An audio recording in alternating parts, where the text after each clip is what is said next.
Welcome to Greater Good Radio Hawaii, where we develop tomorrow's leaders by bringing you up close and personal with today's top business people. Greater Good Radio Hawaii is dedicated to the promotion and implementation of social entrepreneurship.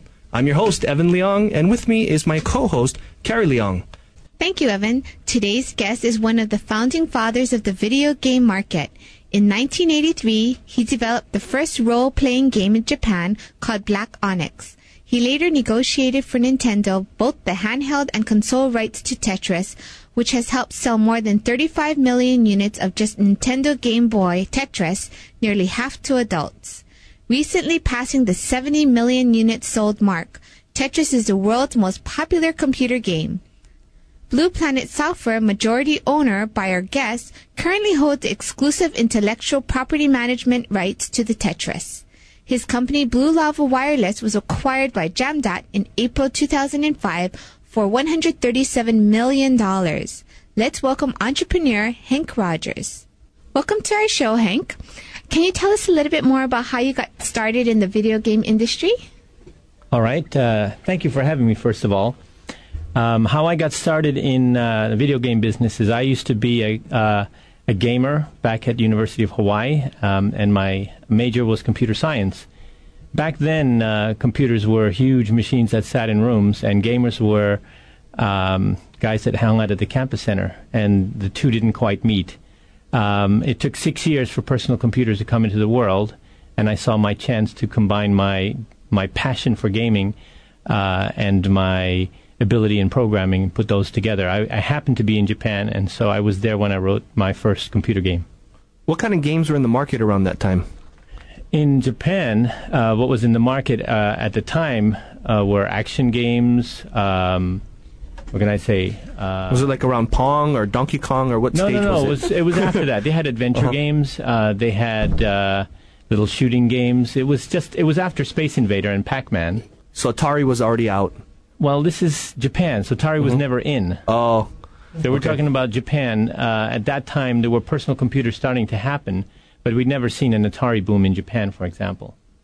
Huh. So the games that were there was everything that we saw here in the U.S. except for role-playing games, which is why I decided, hey, this is my chance. What does that take when you write your own game? I mean, you programmed it what you learned from the university, or was it you learned it kind of on the side? Well, the language that I used, I had learned at the University of Hawaii. That was BASIC. But then BASIC is a very slow language for writing computer games. So all the bits that had to be done faster, I had to write in assembler or machine language. And so I had to learn that as I was going along. Did you travel to Japan to do more of your gaming or to find newer things? No. When I originally moved to Japan, I moved there. Two reasons. My family was living there, meaning my parents and brothers. They had moved there before. And the straw that broke the camel's back for me is I fell in love with a Japanese girl. That'll do it. Okay, so can you tell us more about Blue Lava Wireless and Jamdat and how that kind of came about? Well, okay, first of all, Blue Lava Wireless, the story there is my other business, which is Blue Planet Software, is in the business of licensing Tetris around the world to anybody or any company that has a good plan and enough money to do it. We licensed Tetris to a Japanese company for the market of cell phones or mobile phones in Japan. And they had a very interesting plan. Their plan was to have Tetris and a few other games, and because Tetris was the biggest game on Game Boy, they figured they could be the biggest game company on mobile phones. Guess what? That's exactly what happened. They were the number one company in Japan and have been ever since, and they went public and made a lot of money. And that was, how can I say, they started probably 5 years ago. So 2 years into it, I could read the writing on the wall that they were going to be successful. And I started looking for someone in the U.S. to do the same kind of thing. So who's going to be my company that I'm going to license to in the United States? And I looked around, and it didn't feel like anybody got it. They didn't see how big this business was going to be. So nobody made us an offer that was really interesting enough for us to say, nah, to take it. So I decided to do it myself. So that was the start of Blue Lava. And I decided to do it in Hawaii because, I have a lot of friends in Hawaii. I went to UH. And I've always wanted to create an opportunity for young people to be able to stay in Hawaii instead of having to move to the mainland after studying computer science, at one of the universities here. So I set about to form a team in Hawaii to make games for mobile phones. 3 years later, we had several companies bidding to buy us out. We were probably at that point in time the most profitable company in that industry. So any company that's either public or that needs the additional profit, which means that we become accretive, would be interested in buying us. How did that come about, though? Do you hunt these people down, or they just hear about you and then they all come at one time for some reason? Either. How do you create this kind of bidding process? It happens both ways. I decided that I was going to sell the company at some point in time. Why? The choices of getting out of a company is either sell your company or do an IPO, initial public offering. And initial public offering means 20 years hard labor. After you've gone IPO, you're responsible to Wall Street and all your investors and so on. And it's it kind of takes the fun out of the business because you're so focused on your shareholders and not so much focused on making fun games.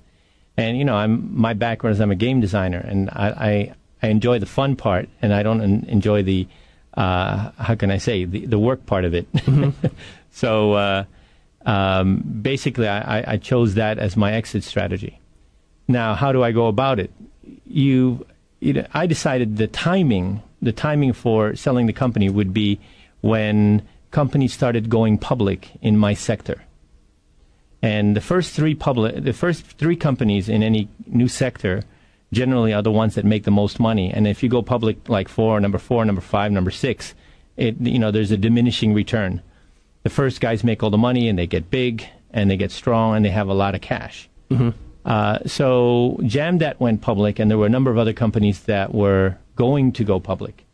So there were 3 candidates. There were 2 public companies and one company that was about to go public saying, okay, well, we give you shares in our company. When we go public, you're going to make a huge amount of money when we go public. And those 3 companies basically negotiated, and we ended up with Jamdat. So is the idea for these public companies that once they raise all this capital from becoming a public company, they start acquiring everyone in sight? They start acquiring companies that are basically that would make them more profit than they're making now. Okay. So if I'm making 20% profit and I buy a company that's got 25% profit, then that company has a chance of making my profitability look better. And profitability being better is something which drives up the stock price. So yes, people, if you can make money or increase your profits by buying a company, then it's absolutely the thing to do as a public company. You're listening to Greater Good Radio Hawaii, where we develop tomorrow's leaders by bringing you up close and personal with today's top business people. Greater Good Radio Hawaii is dedicated to the promotion and implementation of social entrepreneurship. Today's guest is Henk Rogers, the owner of Blue Planet Software, which controls the rights to the video game Tetris. Henk sold his company Blue Lava Wireless in April 2005 to Jamdat for $137 million. He's here today to share with us how he achieved financial success at such an early age. So how did you keep your employees intact and as well as yourself? Because a lot of times when they buy a company, the previous owner ends up doing something else. As far as the employees is concerned, I from the get-go said I wouldn't consider any offers from any company that wasn't going to keep an operation in Hawaii. So that's the how can I say? That's the bottom line for me. I wouldn't have sold a company to a company that wasn't going to do that. So I got assurances from each of the 3 companies that they would keep the group here. Why the group survives in Hawaii is really up to the group, though. We formed a team, and we are one of the best teams in the entire industry. And I from the get-go, we got together and said, what is it going to take for us to be able to stay in Hawaii?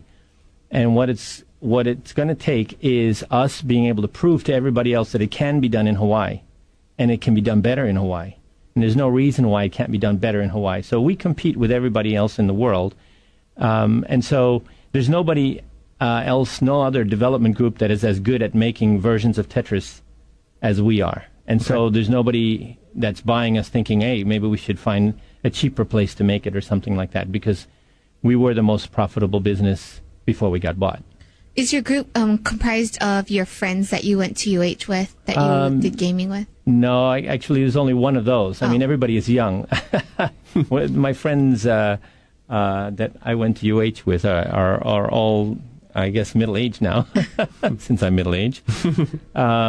I do have one good friend that's still from those days. We had a group called, it was called ARG, and it's ARRGH, and it's the Alternative Recreational Realities Group of Hawaii.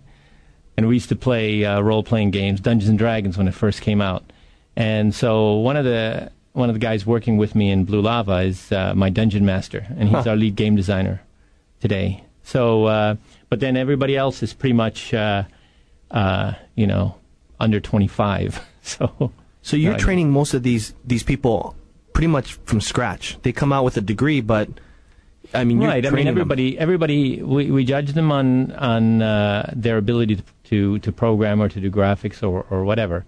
The mobile phone industry is a new industry, so you're not going to find lots of people that have lots of experience. Mm-hmm. So we might as well start from scratch. I think it's for me, in my way of thinking, it's easier to get somebody fresh out of school and teach them how to program mobile phones than to take somebody who used to make like Nintendo games or PlayStation games and try to change his way of working to fit the mobile phone. It's like retraining a 747 pilot to fly an F-16.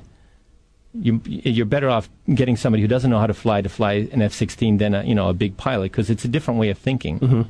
And young guys, it's not just guys, but guys and girls have a lot of energy, a lot of passion for what they do, and it's worked.